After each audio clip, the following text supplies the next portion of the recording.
2009 চনৰ ফেব্ৰুৱাৰী মাহত তেতিয়াৰ মুখ্যমন্ত্ৰী তৰুণ গগৈ ডাঙৰীয়াই যেতিয়া তিনিখন দলং কৰাৰকুল বেকী, মৰা বেকী, মানা এই তিনিখন দলঙৰ আধাৰশিলা বামুণটাৰী খেলপথাৰত স্থাপন কৰিছিল, তেতিয়া আমাৰ বিৰোধীসকলে প্ৰশ্ন উত্থাপন কৰিছিল, দলং হ'ব নৈত, আধাৰশিলা কি কাৰণত বামুণটাৰী? আধাৰশিলাখন দলং হ'ল 2009 চনৰ লোকসভাৰ নিৰ্বাচনত অগপা প্ৰাৰ্থী ভূপেন ৰায় গোটেইটো ভুৱা বুলি প্ৰচাৰ কৰিব খুজিছিলে। 2011 চনত আমি নিৰ্বাচন হাৰিলোঁ। 2011 চনত আমাৰ বিৰোধীসকলে দলং চাপৰ খোৱা বুলি ক'লে। বিৰোধী দলৰ প্ৰাৰ্থী বিধায়ক নিৰ্বাচিত হ'ল, কিন্তু দলং ওখ কৰিবলৈ তেওঁলোকে কোনো ব্যৱস্থা গ্ৰহণ নকৰিলে। আমি আকৌ বিধায়ক হ'লোঁ, দলং সম্পূৰ্ণ হ'ল। আমাৰ সপোনৰ যি বিকল্প ৰাষ্ট্ৰীয় ঘাইপথ, লেংটিচিঙাৰ পৰা লাংলা জনিয়া হৈ একেবাৰে আমিনগাঁওলৈকে যি বিকল্প ৰাষ্ট্ৰীয় ঘাইপথ নহ'লেও 2 নম্বৰ ৰাজ্যিক ঘাইপথ হিচাপে সেই পথও হৈ গ'ল। কিন্তু হয়, দুৰ্ভাগ্যজনক কথা এটা কিছুদিন ধৰি হৈছে, প্ৰায় দুমাহ ধৰি এই কৰাৰকুল বেকী দলঙত যোগাযোগ ব্যাহত হৈ আছে।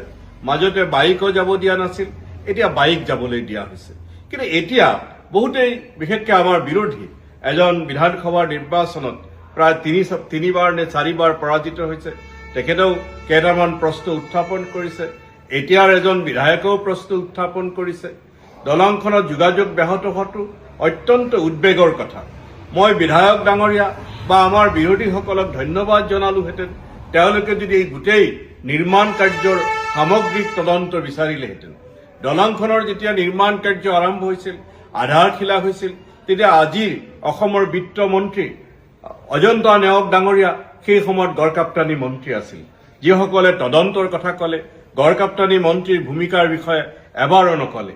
যিসকলে তদন্তৰ কথা ক'লে, আমাৰ গড়কাপ্তানী পথ, লোক নিৰ্মাণ পথৰ মুখ্য অভিযন্তাৰ কথা এবাৰো নক'লে, কাৰ্যবাহী অভিযন্তাৰ কথা এবাৰো নক'লে, অকল সেই সময়ৰ বিধায়কক টানি আনিলে। হয়, সেই সময়ত মই বিধায়ক আছিলোঁ।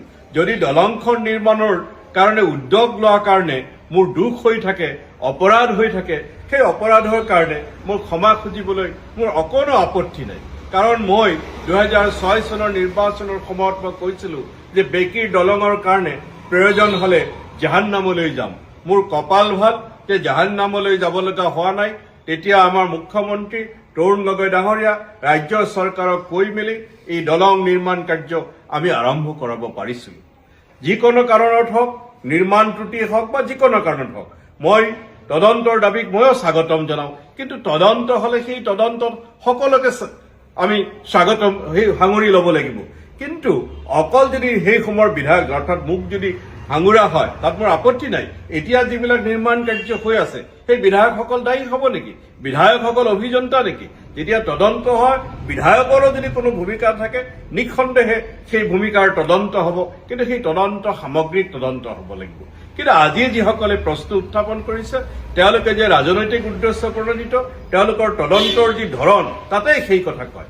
মোৰ সন্দেহ হয়, কেতিয়াবা যদি আমাৰ কলগাছে যি 200খন বিচনাযুক্ত হস্পিটেল, তাতো কিবা ত্ৰুটি বিচ্যুতি হয়, সেই হস্পিটেলৰ কৃতিত্ব বহুতেই দাবী কৰে, তেতিয়াও তেওঁলোকে আব্দুল খালেকক টানি আনিব।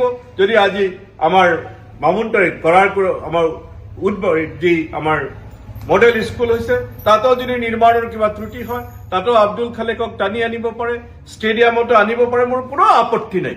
কিন্তু একেটা সময়ত আমি যেতিয়া এই কামবিলাক কৰিছিলোঁ, আমাৰ চৰকাৰক আমি বাধ্য কৰিছিলোঁ, আমাৰ মুখ্যমন্ত্ৰী ডাঙৰীয়াক, সেই সময়ৰ মুখ্যমন্ত্ৰী ডাঙৰীয়াক অনুনয় বিনয় কৰিছিলোঁ, আজিৰ বিৰোধীসকলে কিন্তু আমাক সেই সময়ত কোনো ধন্যবাদ জনোৱা নাছিলে। এই বিকল্প ৰাষ্ট্ৰীয় ঘাইপথৰ কাৰণে মোৰ মনত আছে, মই যেতিয়া ৰাজনীতিত প্ৰৱেশ কৰিছিলোঁ, যেতিয়া বিধায়ক হোৱা নাই, বৰপেটা চহৰত আমাৰ প্ৰয়াত মহেন্দ্ৰ চন্দ্ৰ অধিকাৰী স্বাধীনতা সংগ্ৰামী, আমাৰ MC কলেজৰ প্ৰাক্তন অধ্যক্ষ অৰ্জুন দাস ছাৰ, এইসকলক লৈ আমি বৰপেটা চহৰত এখন ডাঙৰ অভিৱৰ্তন পাতিছিলোঁ। আমি চৰকাৰৰ ওচৰত বহুতে ৰাইজেও আবেদন নিবেদন কৰিছে, বহুতে সপোন দেখিছে, কিন্তু এই সপোনক বাস্তৱ ৰূপ দিয়াৰ কাৰণে হয়তো ওপৰৱালাই মোকে বাছনি কৰিছিল। মই অহৰ্নিশে সেই দাবী উত্থাপন কৰাৰ কাৰণে চৰকাৰৰ লগত যোগাযোগ কৰাৰ কাৰণে আমি বিধায়ক থাকোঁতে 2009 চনত এই বেকীৰ ওপৰত প্ৰায় 802 মিটাৰ দীঘল দলং, মৰা বেকীৰ ওপৰত প্ৰায় 160 মিটাৰ দীঘল, মানাহৰ ওপৰত প্ৰায় 462 মিটাৰ দীঘল দলং, প্ৰায় 1300 মিটাৰ দীঘল দলং এটা কাৰ্যকালত। নামনি অসমত মন্ত্ৰী নোহোৱাকৈ কোনো বিধায়কে ইমান ডাঙৰ কাম কৰিব পৰা নাই। আল্লাহৰ ৰহম আছিলে আৰু সেই সময়ৰ চৰকাৰৰ পৰা আমি সহযোগ পাইছিলোঁ। গতিকে আজি যিসকলে সমালোচনা কৰিছে, সমালোচনাত মোৰ কোনো আপত্তি নাই, কিন্তু একে সময়তে সেই দলঙৰ ওচৰে পাজৰে যেতিয়া বালি খনন হৈছিল তেতিয়া কিন্তু আমাৰ বহুতেই চকু মুদি ৰৈছিল। মই জনপ্ৰতিনিধি থাকোঁতে সেই সময়ত জিলা প্ৰশাসনক আমি কৈছিলোঁ এই ধৰণৰ বালি খনন বন্ধ হ'ব লাগে। জিলা প্ৰশাসনে কেতিয়াবা আমাৰ কথা শুনিছিল, বেছিভাগ সময়তে শুনা নাছিল, কাৰণ আমি বিৰোধী পক্ষত আছিলোঁ।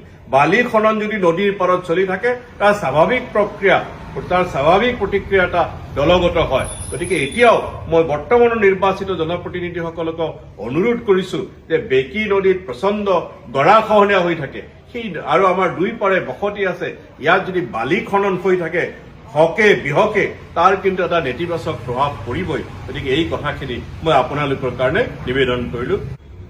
চৰকাৰে দলঙৰ মেৰামতিৰ কাৰ্য যদিও অব্যাহত ৰাখিছে, কিন্তু সেই কাৰ্য যথেষ্ট লেহেমীয়া হৈছে।